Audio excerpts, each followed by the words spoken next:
Dad just moved out. 13 years old. Dad just moved out. And after the sobs between my sister and my mom, and my brother wasn't home at the time, but that was the time I realized I'm the man of the house. Mom wasn't going to be able to make ends meet with all the kids and half the bills. So I realized that I had to grow up pretty quick at age 13. Fortunately, my father was the manager at Winding Hollow Country Club. If some of you have heard of that, it's now Champions Golf Course, but it was a private Jewish country club. And I worked there for 8 summers. I worked there from the time I was 13 to the time I was 21. And it came in pretty handy because I was able to pay for school lunches. I was able to help out with the family. I was able to pay for college. But I tell you that because that was the beginning of my financial services career. I did go to Indiana University majoring in finance, and the reason I majored in finance was because I wanted to learn how not to be poor. And it's been a 30-year journey. I was in corporate life for a long time, and my brother-in-law, who started Eagle Financial Solutions, has been on me for about 15 years saying, join our firm. And finally, I had enough horses shot out underneath me in the corporate world that it was time to take more control of what I was doing. But the reason I tell you all that is the job I did at Winding Hollow Country Club, I worked in the locker room. I was shining shoes for some very, very rich people in Columbus. The Lazarus family, if you've heard of them, the Schottensteins. But I learned that everybody puts their pants on one leg at a time, just like I did. But I learned about service. I learned what it takes to take care of people, because they will take care of you. And we worked for tips, so you know the better relationship we created, the more money we'd make. But it was about the relationship. And again, I tell you that because that tells you a little bit about my core. And I'm a big believer that you need to put wood in the stove before you can expect that stove to throw off any heat. And I've taken that experience of 8 summers working in a locker room and paying my way through college. I carried that. I learned more about doing that than I did 4 years of college or anything else I did about what I'm doing today. Because, yeah, financial services is a business, but I'm a people. This is a people business.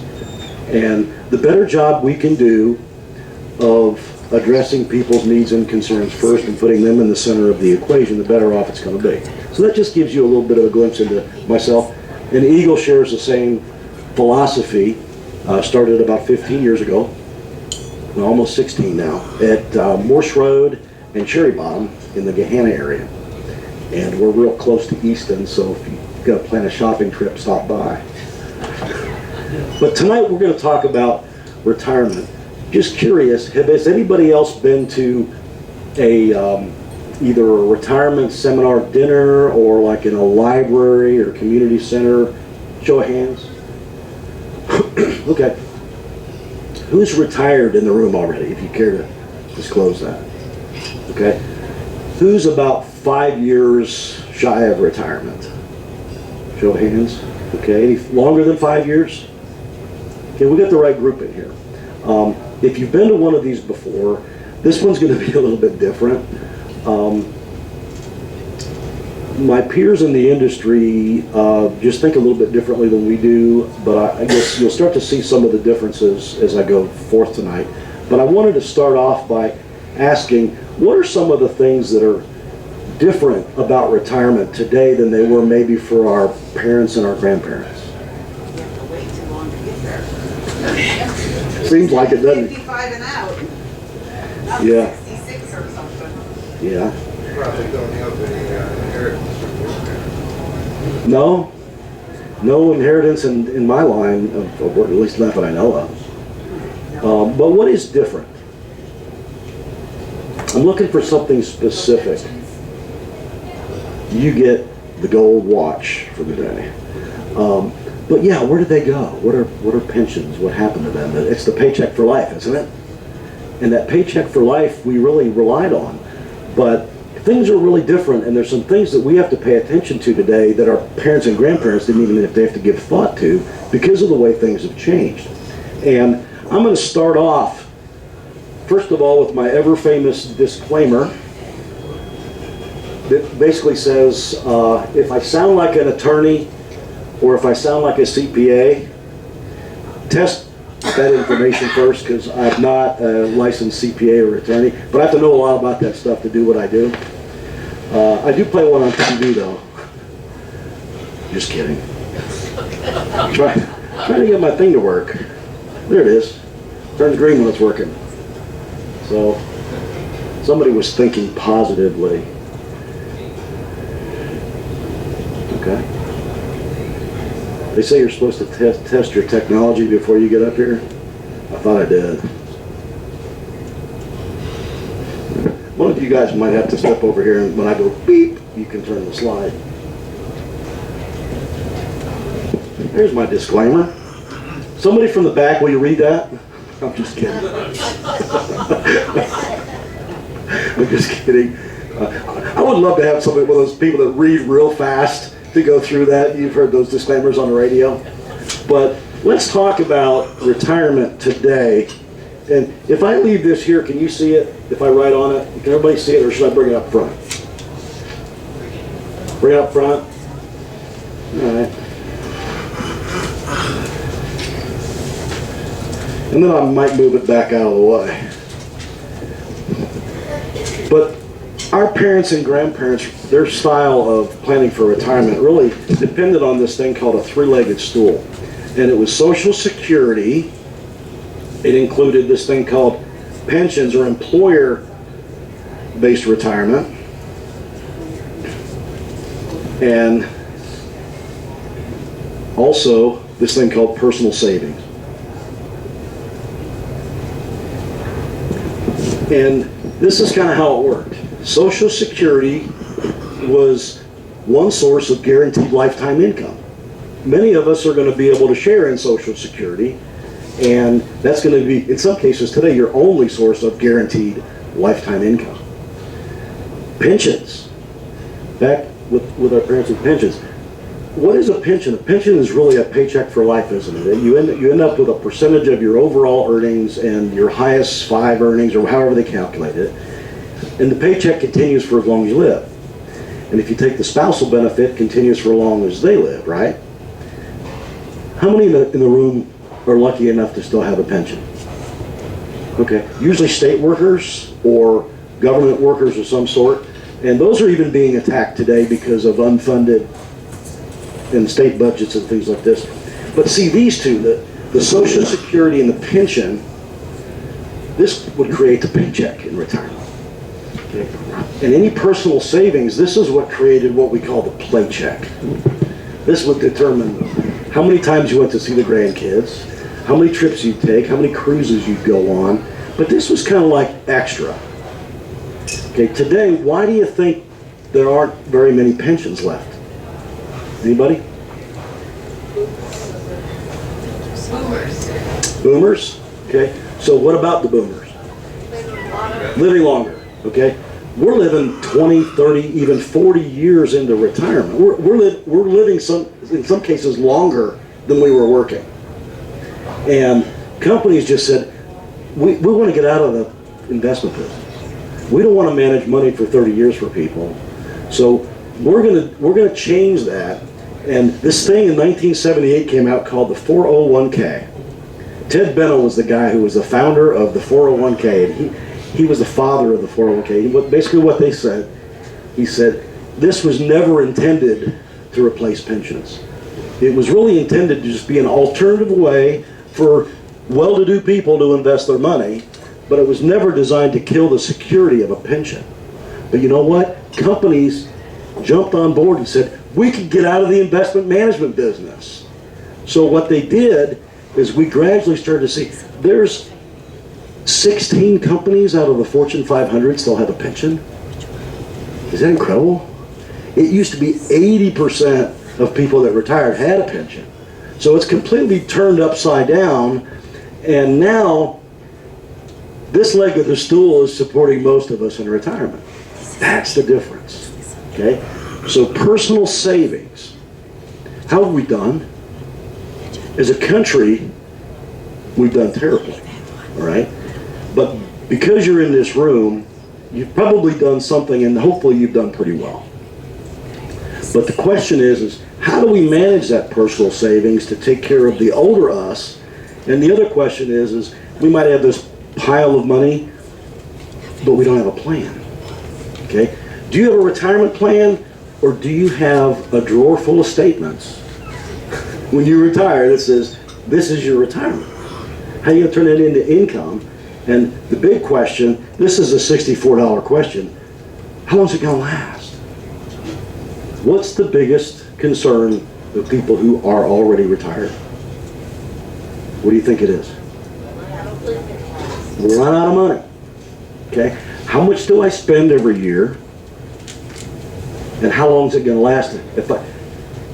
If I spend too much, I'm going to run out of money sooner. If I don't spend enough, I've just cheated my lifestyle. So essentially, we're going to talk about these things today. Am I hitting home with some of the concerns that people typically bring up on this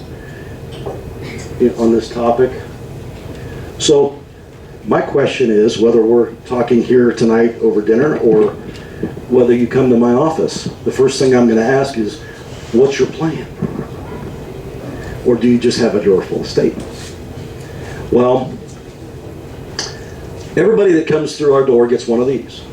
And what this is a personalized retirement income strategy plan.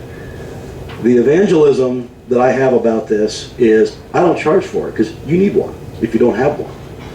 And where we're going to start is to look at your present position. We're going to forecast it year by year by year to see how long your money's going to last if you change nothing.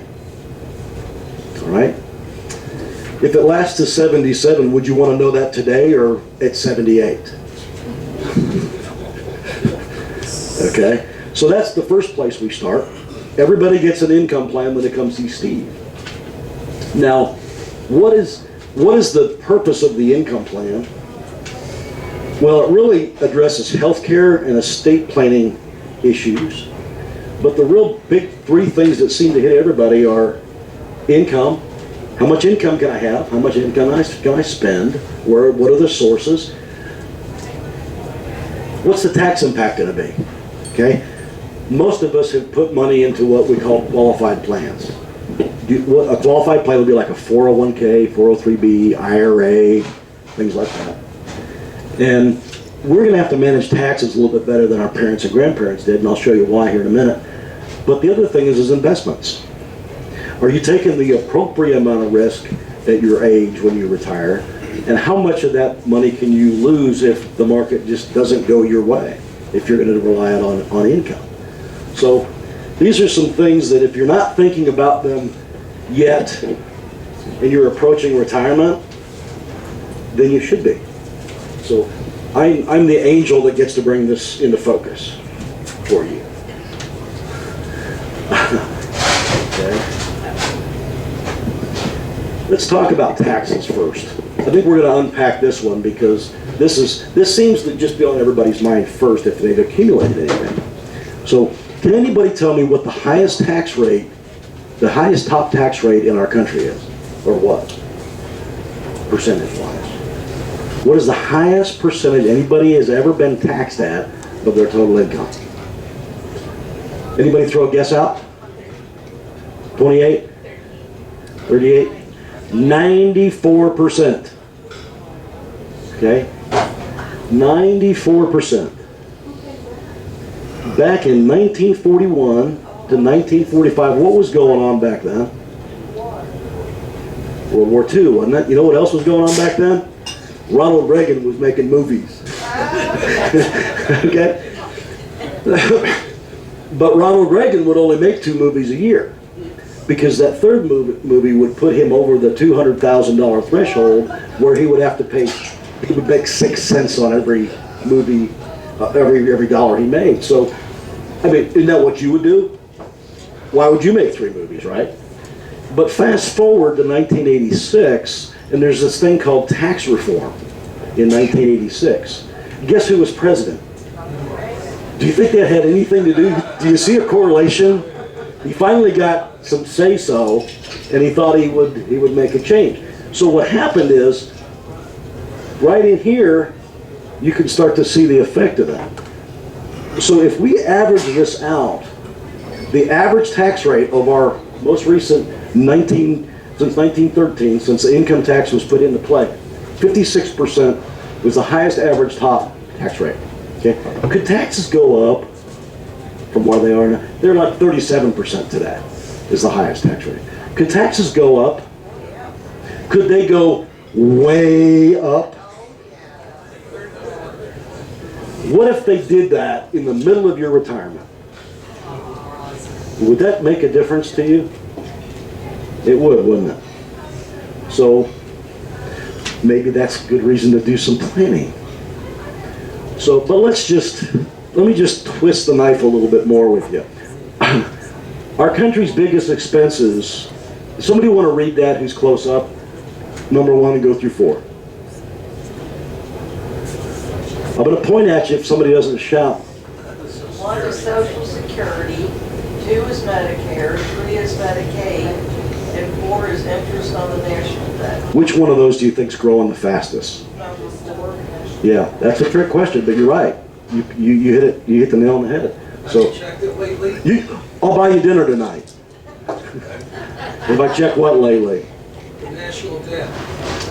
Hold that thought. You're a step ahead of me. I'm on chapter 4, you're on chapter 5. But 66 cents of every dollar goes to pay for those 4 items. But what just popped up? By 2027, that's only what, 9 years away? 8 years away? 92 cents of every dollar is going to be consumed by those 4 budget items. That leaves 8 cents on the dollar to pay for what? Defense, the rest of government, all the things that some of the politicians are trying to give away to us today, right? So do you see, can you read the tea leaves where taxes could probably go up? So somebody's going to have to pay for this, right? This just shows all the different government programs. I've got 2 pages of them. I'm just going to buzz through it real quick because I really can't wait to get to this page.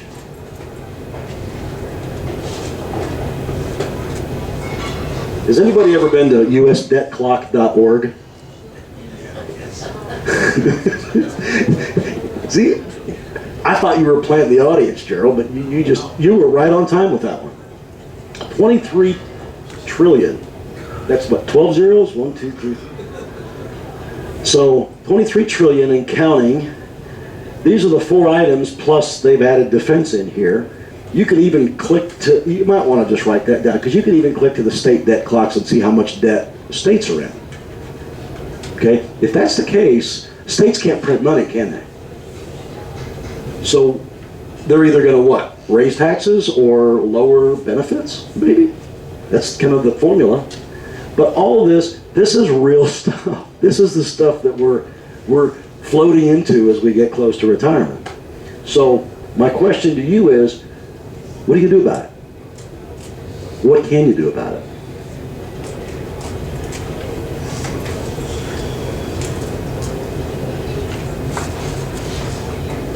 It'd be fun to just go to usdebtclock.org and just kind of play around a little bit, because there's some great information in there. It's all from the government. It's the government's reporting on itself. So when we're talking about personal savings, the one stool that we're going to have to rely on the most with our retirement, okay, it really depends on how you've saved over the years. Back when Ted Bennett created the 401k, for the last 30 years or 40 years, they've been touting it as the greatest thing since sliced bread and shirt pockets. Load up your 401k, max it out. You get this match, right? One thing they forgot to really emphasize, okay, and we're going to talk about it in this way. Think about it if, let's say, if you were a farmer. Sherman, if you were a farmer, and you're not a farmer, are you? You ever used to be? Family grew up on a farm? All right. Let's say you're a farmer. I'm the IRS, because I'm dressed like one of them. And I come knocking on your door, and I say, Sherman, I got a deal for you. You got to make a decision, but we're going to give you a chance to make that decision, and whatever you decide, we're going to end up with for the rest of your life, okay? You can either pay tax on your seeds when you put them in the ground, or you can pay tax on your entire harvest. Which one's bigger? Which one's bigger? Which one's bigger? The harvest is bigger, right? So if I have a chance to pay taxes on my seeds, or I have a chance to pay tax on my harvest, where's the smart money? Okay, pay tax on the seed, right? How's the 401k work? How's the IRA work? You're paying tax now on your harvest. That's why we're having this discussion today. Because your parents and grandparents, you know, it was just like a paycheck for life, right? Now we've got to manage this because the amount of income you make could really affect this. And when you pull money out of your retirement accounts, it's all taxable. So many of you have put money over here where you've already paid taxes on the seed through Roth IRAs and things like that, and that was a great thing, but it didn't come out until 1994. And they really didn't promote it as much as this thing. But who's your partner here? Who's the partner in your retirement? If I were to ask you to look at your 401k or your IRA statement and say, let me see your after-tax 401k. I just deflated your excitement, didn't I? All right? But does anybody out there feel so fondly about somebody in the Internal Revenue Service where you just want to send them your money? Okay? So, there are some things that we can do, but let's look at these qualified accounts. They don't make up 100% of everybody's retirement, but boy, when they come to our office, most people have a big chunk of their stuff sitting in qualified plans. So, in these accounts, every distribution is taxed at your highest marginal tax rate. And these distributions could even push you into a higher tax bracket, depending upon how much you take out. Distributions can also lead to additional taxes on Social Security and your Medicare, because those are income-based, and Medicare tax and Medicare premiums are all based on, they're what they call means tested. Distributions can trigger more on capital gains, so if you've held on to something and as an investment property, or maybe even some type of an individual investment, and you sold it, that can trigger more capital gains taxes. And this is the one that I just hate. You know, anytime you rely on the government to provide you a benefit, there's this thing called unintended consequences, right? You familiar with that? This is yes, this is no. It's the only account that you have to draw money out of it at a certain age, even though it's your money. So, in other words, they want their tax money. They're not going to let you perpetually just defer it. So, what has to happen at age 70 and a half? Anybody? Say that again, louder. Minimum required distribution. And so what is that? That you have to, based on the formula, you have to take out minimum required money from your IRAs. And there's a formula that tells you exactly how much based upon the balance at the end of the year. And if you don't take out that much, what happens? How much of a penalty? 50% plus the tax. So you don't want to miss that one. We don't want to miss that one. Thank you for answering that. You can split my dessert. No, I don't want my dessert. You can have it if you want 2 desserts tonight. But this is also the highest taxed account that you can leave your heirs in a qualified plan, because, I mean, we do a lot of this. We unwind a lot of inherited IRAs and stuff, and it's like sticker shock when people come in. It's like, I gotta pay that much in taxes? Well, apparently they didn't know, and the person that willed it to them didn't really know. So there's always the day of reckoning, and taxes have to be paid. There's one question here though: can I put taxes behind me? Wouldn't it be nice to be able to put all or some of the taxes behind you? And we've got some hidden advantages in this new tax code. There's some hidden opportunities I want to talk to you about to make sure you don't miss. But real quickly, how our tax code works is every layer of income is taxed at a different, what they call bracket. So money up to $19,000 if you're married, filing jointly, is taxed at 10%. Then the next layer spills over, is taxed at a higher rate. And incidentally, the tax tables for married and single are in your booklets, but the single is about half as much as a married. You know, don't quote me on that, but that's quick math. Where there's a difference, let me just ask somebody out here, if you can see the slide. Under the old tax, these are old in the new brackets, the old brackets, how much money can you make and still stay at 25% tax bracket? 153,000, right? Everybody see that? Now, under the new, how much money can you make in income and still stay under 25%? That's a big difference, isn't it? Okay, now if you're 39.6, the top bracket under the old code started at 470,000 a year, and now it's 612,000 a year. So there is some relief there for those who own assets and those who pay taxes. So, has anybody ever done a Roth conversion in the room? Okay, you get to answer all my questions tonight. She's experienced. And what was your name? Sally. Sally. Okay, Sally. What's the magic behind a Roth conversion? If you turn taxable distributions into non-taxable distributions. Does that mean like tax-free? No, because you have to pay them. But after you've paid them, yeah, you pay them in advance.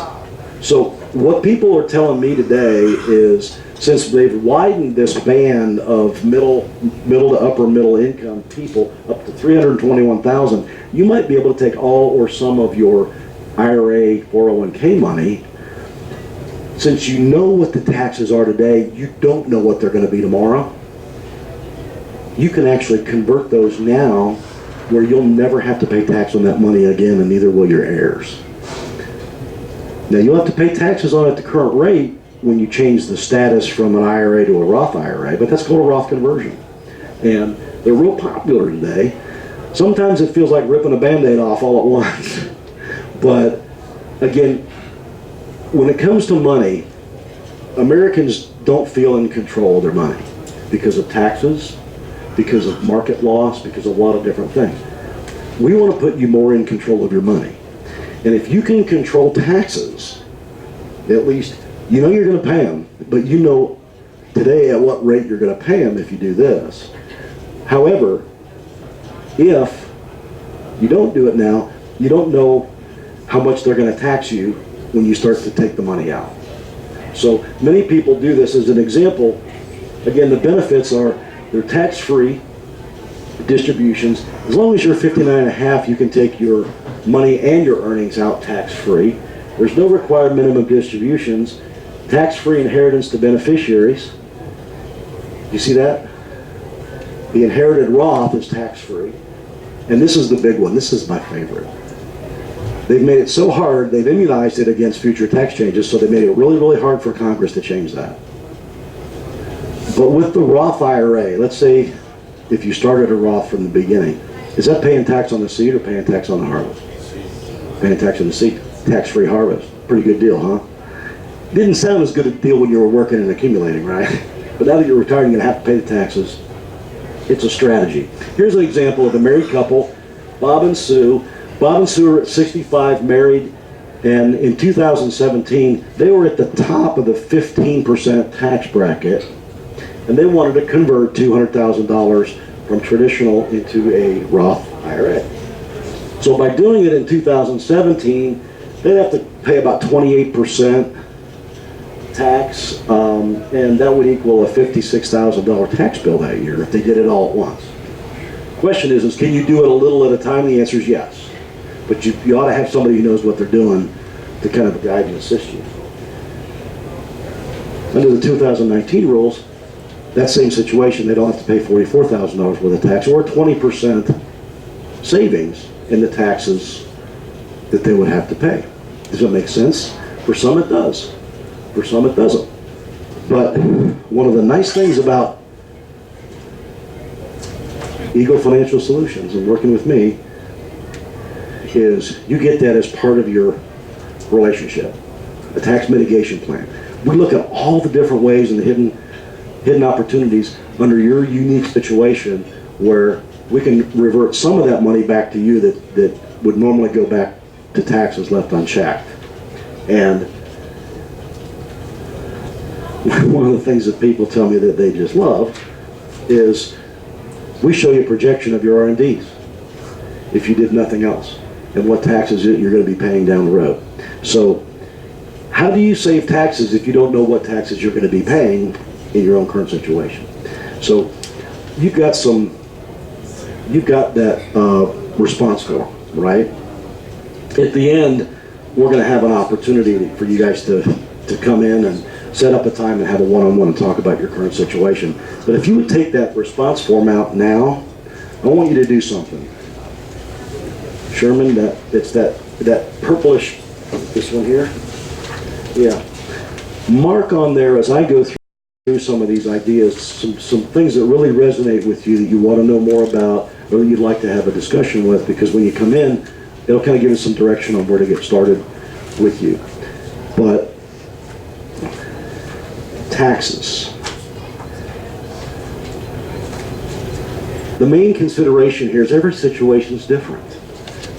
If you ask me a question here, and part of the reason I don't take a lot of questions in these workshops is because we want to serve you dinner, not breakfast. We don't want to be here forever. But we really want to extend to you, out of a spirit of service, the opportunity to come in and know your situation a little bit, okay?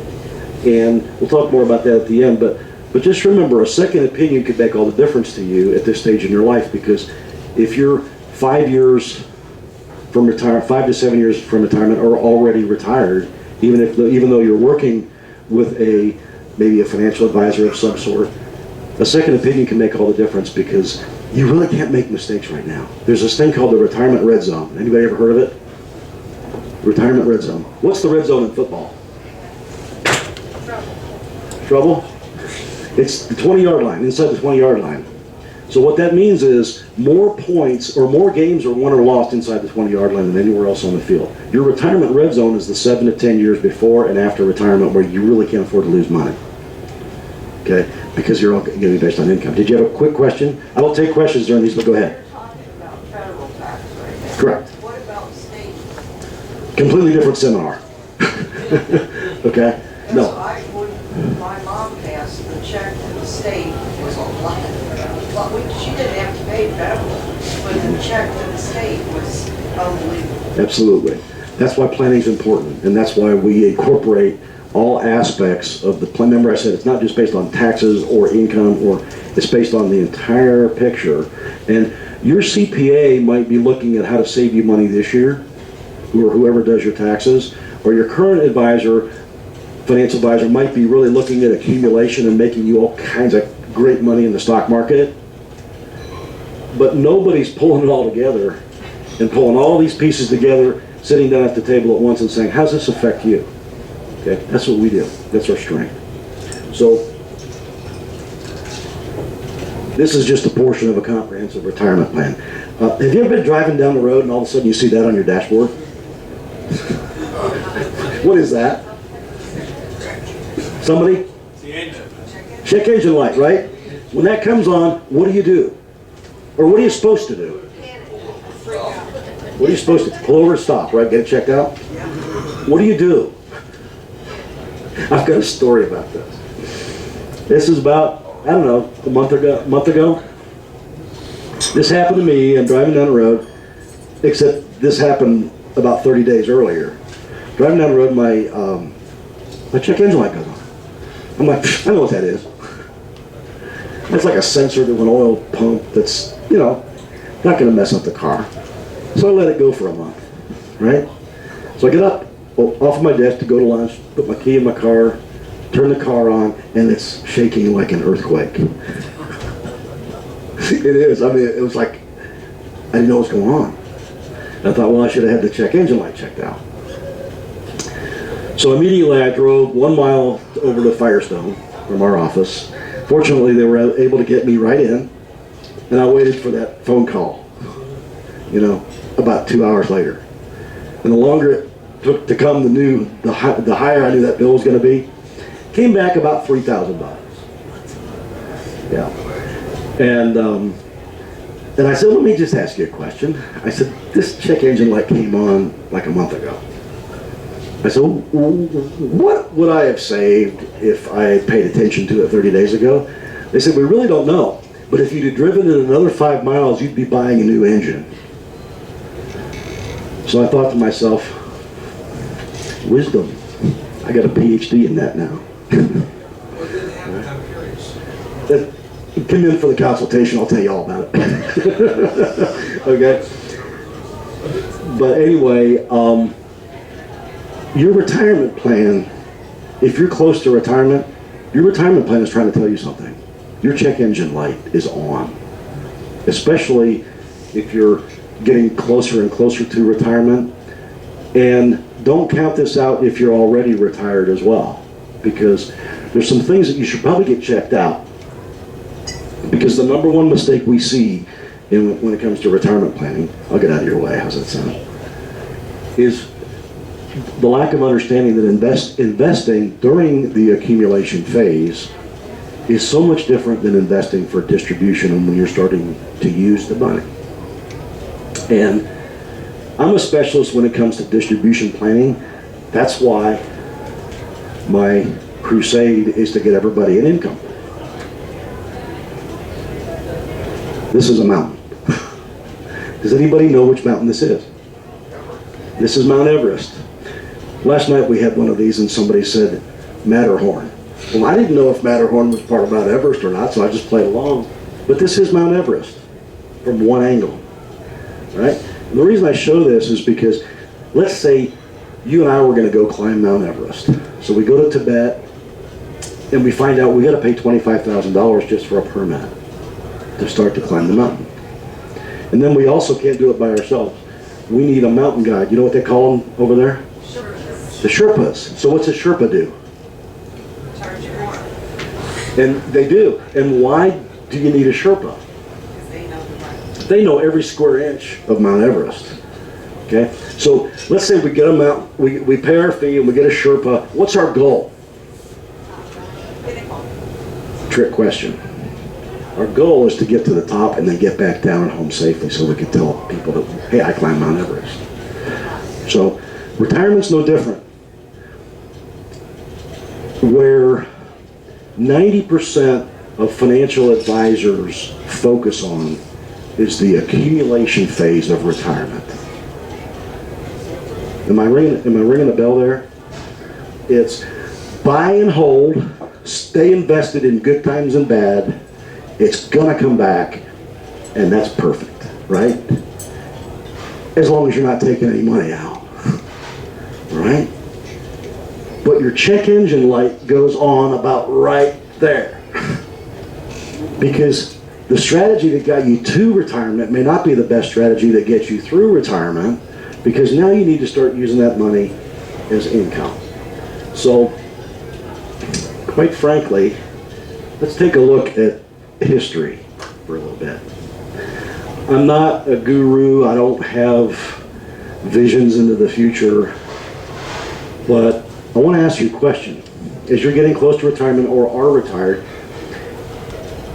has your capacity for risk changed? What do I mean by capacity for risk? Tolerance. Tolerance, okay.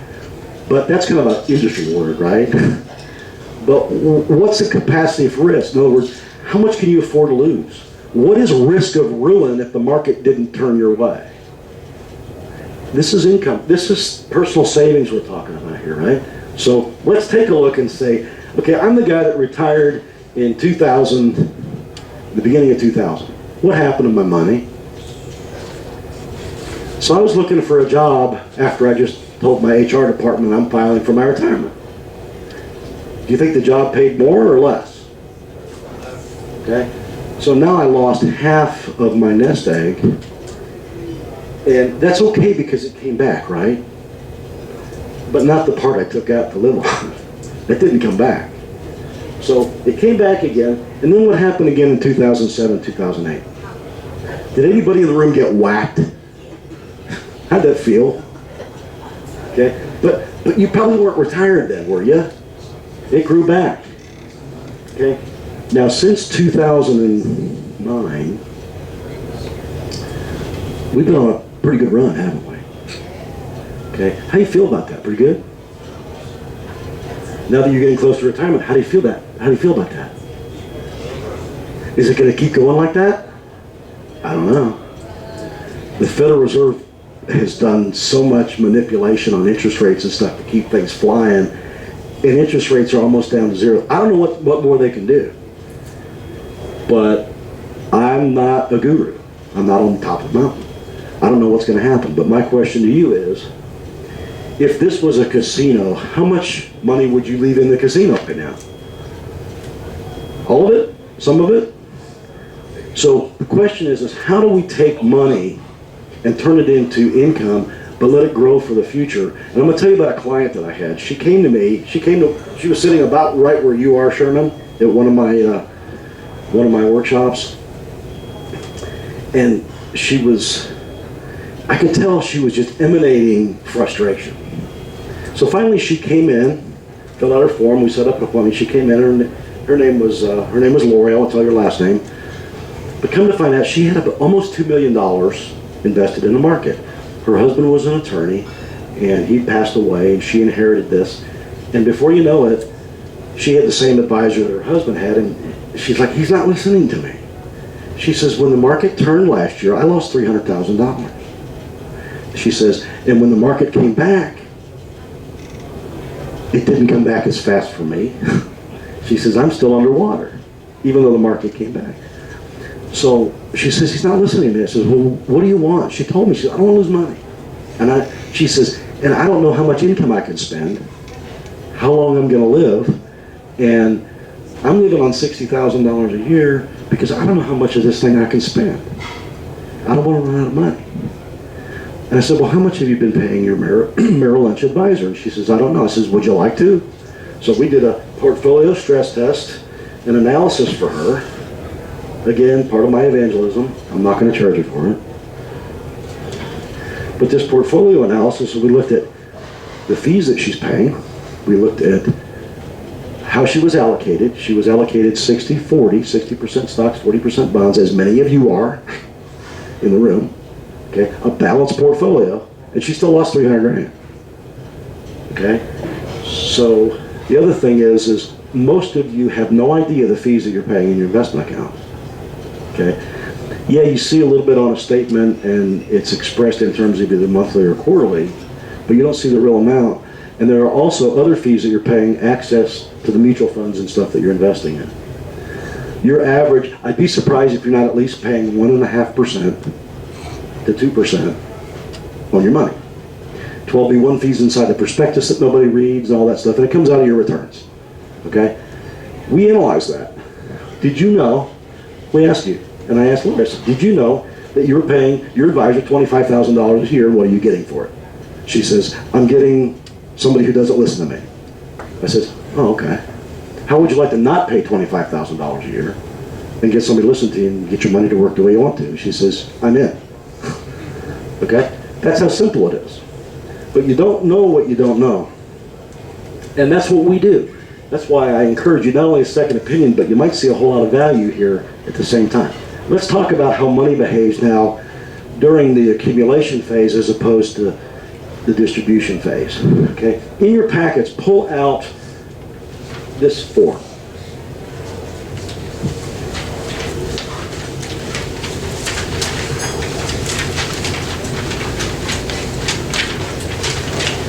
Got it? It's in the back of the right side. Okay, Mr. Green and Mr. Brown. They're both 65 years old, and they both have $1 million at 65. Everybody see that? They start with $1 million. From 65 to 90 is what, 25 years?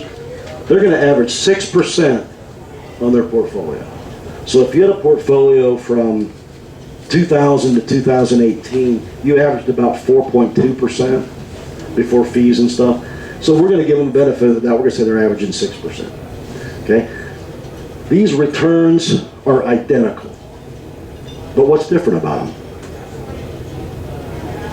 Mr. Green started off with positive returns and ended up with negative returns. Mr. Brown started off with negative returns and ended up with positive returns. We just inverted the returns for each of them. Okay? If they averaged 6%, did it really matter? It really didn't. They ended up at the same place, right? How come? Because they didn't take any money out. Okay? This is called sequence of returns. And does the order of these returns matter to you? Not while you're accumulating. That's why buy and hold works so well until you retire. Now let's look at distribution. Has anybody heard of the 5% rule? Or now it's kind of like the 4% rule? It's the safe withdrawal rate of a portfolio, isn't it? Do you believe in it? It doesn't work. That's why people are running out of money 10 years sooner than they planned, because of the volatility in the market these days. And today, that safe withdrawal rate out of a portfolio is about 2.3%. Wade Pfau is a big, smart professor guy, economist, that says about 2.8% is safe. So if you had $1 million, you can only live on $28,000 a year and feel safe if your money's invested in the market. Okay? So, but let's say we're going to use the 5% rule. And we're going to take 5% of our portfolio out every year. And these returns didn't change. They're identical, they're just flipped, right? So Mr. Green takes $50,000 a year out and still ends up at age 90 with $2.5 million. He feels like Chad Clampett from the Beverly Hillbillies. Okay? On the other hand, Mr. Brown, his neighbor, is out of money at what, 82? How'd that happen?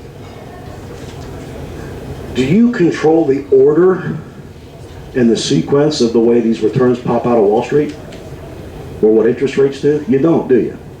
So wouldn't it be nice to be able to have a mechanism that you could grow the money until you needed it and then all of a sudden have a guaranteed income like a pension on your own money?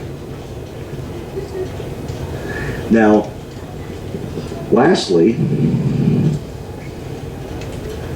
this is really what we should be talking about for your retirement. What's your goal? Goal number one generally is to retire. The second part of that is you need a strategy. So you've been, in many cases, using your 401k or your brokerage account or maybe some bank products. And then the tools, many people have been using mutual funds, stocks, and bonds to accumulate and save their money, because you can put it in the bank and go broke safely, or you can invest it, right? Well, there's a second goal when it comes to retirement, and that one says stay retired. Anybody subscribe to that one? We want to stay retired and not run out of money. Worked out well for him, didn't work out so well for him. So what we're going to do is we're going to hold you by the hand and we're going to look at three buckets. This one is liquidity. This one is what happens when the refrigerator breaks, when the roof needs to be replaced, need a new car. You need to have money that you can reach in and grab and not worry about whether it's a good time or a bad time to sell, or whether you're going to get a penalty on that money because you're pulling it out, right? When it comes to stocks and bonds, it's buy low, sell. Yeah, not the other way around. So when you need money, we don't want you to sell at the wrong time. This one is income. And I'm going to give you a quick little example. Let's say you're making $2,500 a month in Social Security. Let's just round that off to $30,000 a year. Okay. Let's say your Social Security is going to pay you $30,000 a year. You may or may not have a pension, but you're living on $60,000 a year after tax. Well, if you want to maintain that lifestyle, you're going to have to do something to get above $30,000 in Social Security, right? So you've got all or most of your money over here in the growth bucket, invested, maybe in the market. And how do you get this to pay for this? That's part of the income plan. How do I have a guaranteed income? Maybe what we could do is just find out the least amount of money here that we can take from here and create income, right? Because there's this thing that is $60,000 going to be our need forever? What happens? There's a thing called what? Inflation. How's that work? Well, if you need $60,000 today, there's this fancy thing called the Rule of 72. Bankers know it. Does anybody know about the Rule of 72? Any bankers in the room? You can take an interest rate and divide it into the number 72, and it'll tell you how long it's going to take at that interest rate for your money to double. Well, inflation works the same way, except it works like compound interest, except it works against you. It works to your disadvantage. So if inflation is at 3% and 72, it's going to take 24 years where I'm going to need $120,000 a year to buy the same amount of stuff. Should we be planning for that? I think so. This feels good today, but it's not going to feel good for very long because it's subtle. It sneaks up on you. So, but let me ask you this question. If this is your situation and you've got $500,000 or more in your growth bucket, if you knew that you had money for liquidity when things break, if you know you had your income solved plus inflation for the rest of your life, and you had money left over, would you really care about the risk you're taking with it? Not as much, because it's not going to ruin your plan. But most of us are running around with a lot of money in this bucket, not knowing what to do with it, no problem or no solution for income, and we really don't have much liquidity because everything we take out of our qualified plans is taxable. Okay, so in summary, I need another hand up here. How does your retirement portfolio stack up? Are you taking more risk than you realize? How do you know? Have you had anybody explain it to you? How much of your nest egg should you preserve? Should we be focusing on maybe some guaranteed income as well as the growth? What is your capacity for risk? Do you know what it is? There's really 3 rules. Protect my principal when I get close to retirement. Give me some income, especially when I am retired. And if you can, grow it a bit.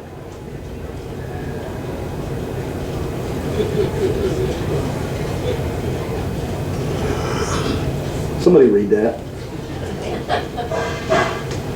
Hope is not a scripture. Thank you. Is it time to get a complimentary second opinion on your situation? I'm real easy to talk to. I just want to create a comfortable conversation for any of you that wants to come in and have a one-on-one for an hour. When you come in, Rita, Melanie, most likely Melanie will greet you, Marianne perhaps. We usually have some pretty good snacks going on over there. We'll get you a cup of coffee, cold drink. But the first thing I'm going to ask you is, what's your plan? And you can bring in some documents and things like this, but I really care that you do have a plan, and we're going to see if that plan works in good times and in bad times. Because it's important for me that somebody's listening to you in your situation. Retirement's not about money. Retirement is about lifestyle. It just takes money to pay for the lifestyle, right? When you walk out of our office, my goal is that you can take your hands off the wheel and say, you know what, I'm going to be okay. I'm not going to worry about running out of income. Because the bad thing about the good thing about the first 10 years of retirement is it should be the time of your life. But most people kill the joy of that because they worry about the second 10 years of running out of money. We want to make sure that we get you on the best possible path, what I call position A, the best position you could be in. Okay? So if you would now just take that response form and turn it back over to the front. And I have done a painstaking job of finding every opportunity on my calendar over the next couple of weeks to create that 1 hour of simple one-on-one conversation. If you got a financial advisor, I'm not going to tell your financial advisor, okay? But I think no matter how much you trust them or how long you've been working for them, always cut the deck when it comes to your money, okay? We can come in and we can talk about it. There's one of three things will happen. Either we'll tell you, you're fine, you're going to be fine, there's really nothing you should be doing different. Or we might say, you know what, with a few tweaks, you might be able to get from age 77 to 92. I did that for a client the other day. He was just flabbergasted that his money was only going to last age 77. And then, now, if he's Mr. Green, it'll probably last to 100. But we can't take that chance, right? And then the third thing is you might really need a little bit more sophisticated attention on your situation that have fallen outside the scope of your CPA or your financial advisor that we can really dig into. I don't charge for my planning fees, all right? We get paid two ways. If we can identify a move that puts you in a better situation, those companies pay us for bringing the money to them. And the second way is happy clients bring happy people to us. And referrals is the best way that we do business because it's not like a blind date like it is tonight. It feels like a blind date, right, when you come in? I don't want to make it feel like a blind date. But if you would, just find a spot that works for you on there, maybe a first and a second choice. And we can come in. If for some reason your schedule is going to work outside of that, just still let Melanie know. We're going to do the drawing off of this as well for the $50 gift card. It's a Cameron Mitchell or a, they own McCormick. They own 6 or 8 properties around here that you can either come back here and not have to listen to me and have dinner again, or you could go to one of the other Cameron Mitchell things. So please fill that out. Give me a little bit of narrative feedback if you would. I appreciate feedback. But more importantly, mark the areas of concern that you might have, and if you would like a consultation, mark a first and second choice. If you think that would be a waste of time, it will be. Don't come in. All right? I'm not begging anybody to come in for a consultation. I would. It's a pretty good idea, and it's free. But if you don't want to come in, stay for dinner anyway. We're glad to have you, make friends, we'll probably be able to help you down the road. But I just want to thank all of you for coming. And from the sincerest part of my heart, if we can help you, we will. If we can't, we'll tell you we can't. Maybe help you find somebody who can. I got a great Medicare expert in my back pocket. He doesn't work with us, but he answers some great questions for my clients. All right, so pull in. Let's look under the hood and find out what's going on. All right? Thank you. Enjoy your dinner tonight. I'm glad you came.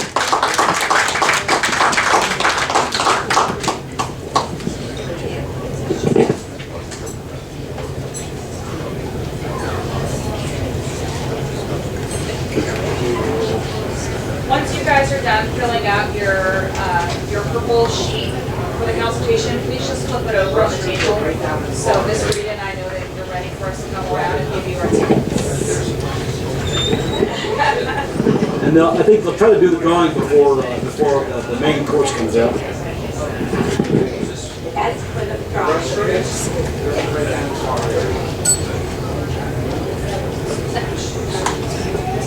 Yeah, sure.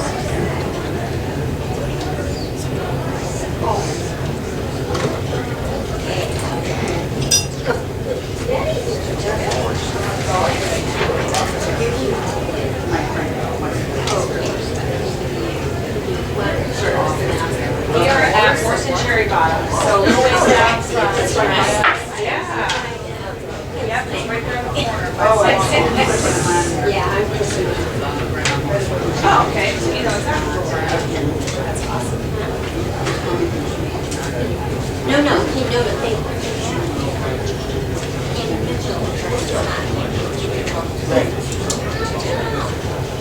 Is anyone else ready over here?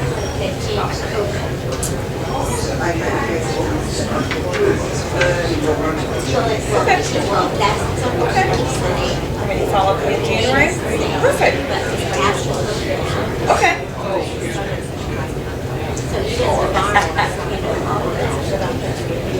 Absolutely.